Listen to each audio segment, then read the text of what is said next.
সুপ্রিয় শিক্ষার্থী বন্ধুরা, সকলকে স্বাগত জানাচ্ছি চতুরাঙ্গ চারুকলা শিক্ষক নিবন্ধন কোচিং এর পক্ষ থেকে। এই মুহূর্তে যারা দেখছেন এবং সরাসরি শুনছেন সকলকে স্বাগত জানাচ্ছি। চতুরাঙ্গ চারুকলা শিক্ষক নিবন্ধন প্রস্তুতিমূলক পরীক্ষা 19তম শিক্ষক নিবন্ধন 2026, পরীক্ষা নম্বর 14, পদের নাম সহকারী শিক্ষক চারু ও কারুকলা, তারিখ 3/7/2026, পূর্ণমান 100, প্রতিটি ভুল উত্তরের জন্য 0.25 মার্ক কাটা যাবে। সময় 1 ঘন্টা 30 মিনিট। আমাদের আজকের এই পর্বে যে সকল শিক্ষার্থীরা 14 নম্বর পরীক্ষা দিয়েছেন, এই পরীক্ষাতে সবচেয়ে গুরুত্বপূর্ণ প্রশ্নগুলো তুলে ধরা হয়েছে উক্ত টপিক থেকে। আশা করা যায় এই বিষয়গুলো যদি সুন্দরভাবে পড়া যায় বা এই টপিকগুলো মনে রাখা যায়, এমসিকিউ গুলো, তাহলে খুব সহজেই আপনারা পরীক্ষায় এখান থেকেই মিনিমাম 5 মার্ক কমন পাবেন। চলুন কি কি প্রশ্ন আছে দেখে নিই। এসএম সুলতানের নিজ বাড়িতে গড়ে তোলা শিশু কল্যাণমূলক প্রতিষ্ঠান দুইটির নাম কি? খ. শিশু স্বর্গ ও চারুপীঠ। স্বর্গ বানানটা ভুল আছে। এসএম সুলতানের জীবনীর উপর ভিত্তি করে নির্মিত চলচ্চিত্র কোনটি? আদমসুরত। আদমসুরত প্রামাণ্যচিত্রটি কে নির্মাণ করেন? খ. তারেক মাসুদ। এসএম সুলতানের চিত্রকর্মের প্রধান বিষয়বস্তু ছিল কি? গ. গ্রামীণ জীবন। প্রথম বৃক্ষরোপণ কোন শিল্পীর প্রতীকী চিত্রকর্ম? উত্তর গ. এসএম সুলতান। ধান মাড়াই ও পাট ধোয়া কোন শিল্পীর আঁকা গ্রামীণ শ্রমের চিত্র? খ. এসএম সুলতান। গ্রাম্য দুপুর এবং গ্রাম্য জীবন চিত্রকর্ম দুইটির শিল্পী কে? গ. এসএম সুলতান। এসএম সুলতানের আঁকা সাধক চিত্রটি কিসের প্রতিচ্ছবি তুলে ধরে? খ. সাধকের চিত্র। শাপলা তোলা চিত্রকর্মটি কোন প্রাকৃতিক দৃশ্যকে তুলে ধরে? গ. জলজীবন। শিল্পী কামরুল হাসান কি নামে পরিচিত ছিলেন? গ. পটুয়া বা লোকশিল্পী। এটা পটুয়া অন্তর্য হয়ে গেছে, ইয়ে হবে। কামরুল হাসান তার কোন চিত্রকর্মের মাধ্যমে প্রকৃতি ও নারী এর সমন্বয় ঘটিয়েছেন? অন্তস্তটা বা ইয়টা অন্তর্য হয়ে গেছে, এটা প্রত্যেকটা জায়গায় ইয়ে হবে।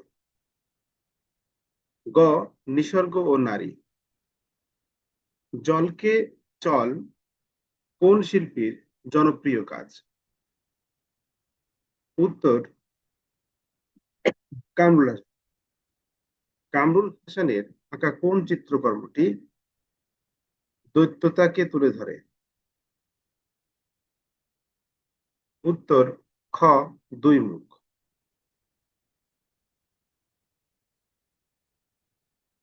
বাংলাদেশের বাংলাদেশ সরকার কামরুল হাসানের চিত্রকর্ম অবলম্বনে কত সালে স্মারক ডাক টিকিট প্রকাশ করে? উত্তর গ. 1986। চর দখল চিত্রকর্মটিতে কিসের ইঙ্গিত রয়েছে? ঘ. চরের দখলের লড়াই। কৃষক সহ গরু চিত্রকর্মের মাধ্যমে এসএম সুলতানের কৃষকের কোন দিকটি ফুটিয়ে তুলেছেন? গ. শারীরিক শক্তি। অতীত এবং দিনের এই চিত্রকর্মগুলো কোন শিল্পীর সৃষ্টি? খ. এসএম সুলতান। এসএম সুলতানের জন্মস্থানের নাম কি? নড়াইল জেলার মাসিমাদিয়া তথ্য মতে নড়াইল। এখানে মাসিমাদি এখানে ইয়ে হবে, এটা হচ্ছে অন্তর্য হয়ে গেছে, বুঝে নেবেন আপনারা। জমি কর্ষণ এবং ধান ঝাড়া এই কাজগুলো কোন ধরনের জীবনযাত্রার প্রতিনিধিত্ব করে? খ. কৃষি ও গ্রামীণ জীবন। এসএম সুলতানের অধিকাংশ চিত্রকর্মের মূল বৈশিষ্ট্য কি ছিল? গ.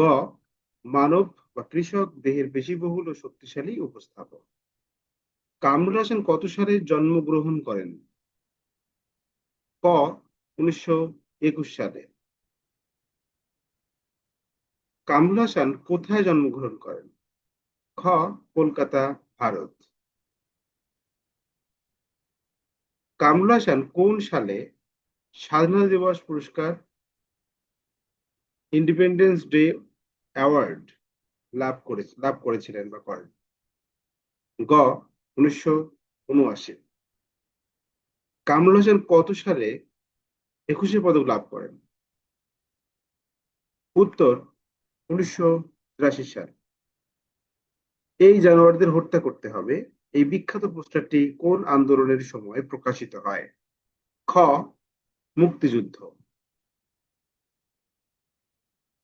অ্যানিহিলেট দিস ডিমেন্স কোন পোস্টারটির ইংরেজি নাম? উত্তর, গ, এই জানোয়ারদের হত্যা করতে হবে। কামরুল হাসানের আঁকা শেষ ছবিটি কোনটি? খ, দেশ আজ বিশ্ববিহার খপ্পরে। 28, কামরুল হাসানের কোন চিত্রকর্মটি যুগোস্লাভিয়া সরকার স্মারক ডাক টিকিট হিসেবে প্রকাশ করে? গ, তিন কন্যা। শিল্পী এস এম সুলতান কত সালে জন্মগ্রহণ করেন? খ, 1923। এস এম সুলতান বাংলাদেশের কোন জেলায় জন্মগ্রহণ করেন? গ, নড়াইল। 31, এস এম সুলতান কোন তারিখে মৃত্যুবরণ করেন? খ, 10 অক্টোবর 1994। এস এম সুলতানের চিত্রকর্মের উল্লেখযোগ্য অবদান কি ছিল? কৃষকদের শারীরিক শক্তি ও জীবনী শক্তিকে প্রতীকীভাবে তুলে ধরা। গ, নিচের কোনটি এস এম সুলতানের আঁকা বিখ্যাত চিত্রকর্ম? চর দখল। গ, যুগোস্লাভিয়া সরকার কামরুল হাসানের চিত্রকর্ম অবলম্বনে কত সালে স্মারক ডাক টিকিট প্রকাশ করে?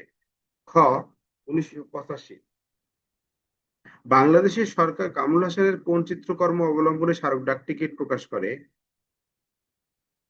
গ, তিন কন্যা ও নায়র। কামরুল হাসান কত সালে মৃত্যুবরণ করেন? 1988। খ, কামরুল হাসান কোথায় সমাধিস্থ হন? গ, ঢাকা বিশ্ববিদ্যালয় কেন্দ্রীয় মসজিদের পাশে। বাংলাদেশের কোন গুরুত্বপূর্ণ প্রতিষ্ঠানটির লোগো কামরুল হাসান ডিজাইন করেন? খ, বিমান বাংলাদেশ এয়ারলাইন্স। বাংলাদেশের রাষ্ট্রীয় চিহ্ন ও জাতীয় প্রতীকের ডিজাইনার কে? গ, কামরুল হাসান। কামরুল হাসান কোন সালে প্রেসিডেন্ট গোল্ড মেডেল পুরস্কার লাভ করেন? গ, 1965। নৃত্যরত ময়ূর চিত্রকর্মটির শিল্পী কে? গ, কামরুল হাসান। 42, নায়র বলতে কি বোঝানো হয়েছে? নাই নৌকার চিত্র। খ,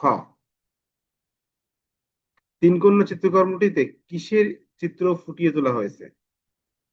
তিন কন্যার চিত্র। কামরুল হাসানের আঁকা গ্রামীণ উকির দৃশ্য চিত্রকর্মটির নাম কি? খ, উকি। এটা চন্দ্রবিন্দু হবে, উকি বানানে। আচ্ছা। পুষ্প নারী ও বধূ চিত্রকর্মটি দুইবার বধূ হয়ে গেছে। পুষ্প নারী ও বধূ চিত্রকর্ম দুইটি কোন শিল্পীর আঁকা? খ, কামরুল হাসান। 46, কামরুল হাসান তার কোন চিত্রকর্মের মাধ্যমে প্রকৃতি এবং নারী এর সমন্বয় ঘটিয়েছেন? গ, নিসর্গ ও নারী।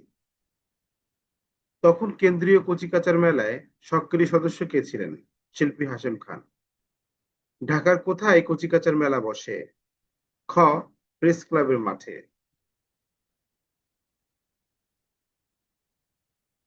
কচিকাঁচার মেলায় প্রথম অফিস উদ্বোধন করেন কোন শিল্পী? গ, কামরুল হাসান। শামসুন নাহার শিশু কলা ভবনের বর্তমান নাম কি? খ, জয়নুল শিশু কলা ভবন। ছবি আঁকার স্কুলটি পরিচালনা করতেন? খ, শিশু কল্যাণ পরিষদ। বাঁশ, বেত, কাঠ, ধাতব দ্রব্য ইত্যাদি দিয়ে কি তৈরি হয়?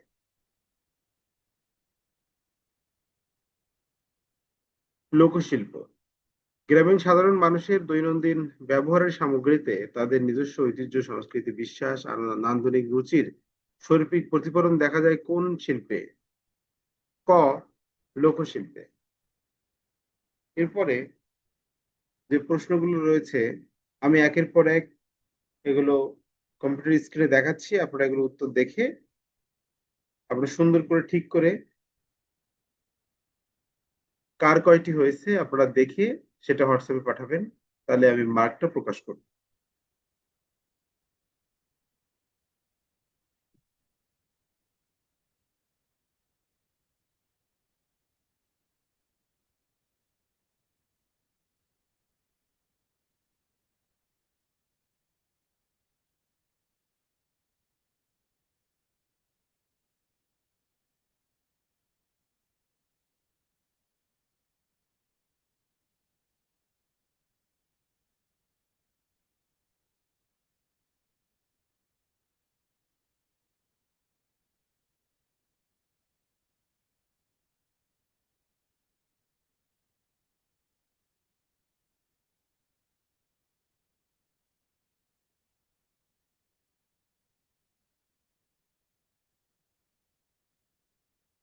সময় সংক্ষিপ্ততার কারণে আমি সম্পূর্ণ প্রশ্নটি শেষ করতে পারিনি পড়ে।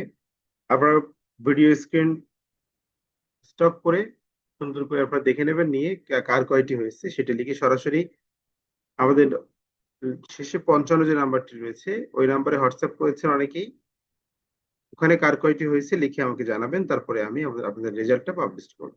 ঠিক আছে? ভালো থাকবেন সবাই, সুস্থ থাকবেন এবং নিয়মিত ক্লাস করতে চতুরাঙ্গর পেজ, ইউটিউব চ্যানেল এবং চতুরাঙ্গের যে গ্রুপ আছে, মেসেঞ্জার গ্রুপ, ফেসবুক গ্রুপ সবসময় ফলো করুন। ধন্যবাদ সকলকে। এবং আরো একটি বার্তা দিতে চাই, সার্কুলার হওয়ার আগ পর্যন্ত ভর্তি ফি 2050 টাকা এবং সার্কুলার হওয়ার পরে 3570 টাকা। আপনাকে কোনো প্রকার বই কিনতে হবে না। আমাদের এই নির্দিষ্ট যে শীটগুলো দেওয়া আছে এই শীটগুলো আপনি পড়লেই আশা করা যায় আপনি খুব সাফল্যের সাথেই, আনন্দের সাথেই পাশ করে বেরিয়ে আসতে পারবেন। শিক্ষার্থী বন্ধুরা, খুব ভালো থাকবেন, সুস্থ থাকবেন। সকলের সুস্বাস্থ্য ও মঙ্গল কামনা করে ক্লাসটি এখানেই শেষ করছি।